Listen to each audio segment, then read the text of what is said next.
वो एक ना एक दिन ज़रूर तुमसे मिलेगा। एक ना एक दिन वो तुमसे ज़रूर बात करेगा।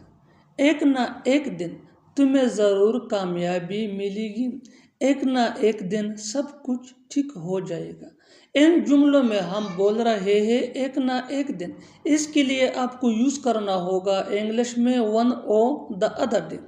आइए कंप्लीट स्ट्रक्चर समझते हैं। After learning this advance English sentence structure you will be able to speak such as sentences in your everyday conversation. So keep this point in your mind that advanced English sentence structures are really important for spoken English that can take you from basic to advanced level. Watch this video till to end. So have a look complete structure. One or the other day plus sentence. One और the other day plus sentence. आगे detail से समझाता हूँ मिसालों से। Let's see some example for better understanding. वो एक ना एक दिन ज़रूर तुमसे मिलेगा। वन और the other day he will meet you. One और the other day he will meet you. एक ना एक दिन वो तुमसे ज़रूर बात करेगा।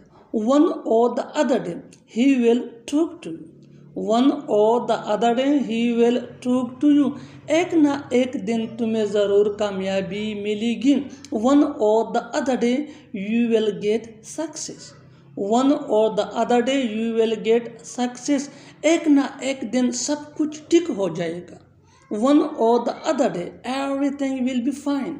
वन और the other then everything will be fine. और आखिर में ये सेंटेंस आपके लिए कमेंट सेशन में इसका जवाब ज़रूर देना। Learn and practice this advance English sentence structure so that you can gain fluency. That is really important for spoken English. Keep this point in your mind that advanced English sentence structure can take you from basic to advanced level.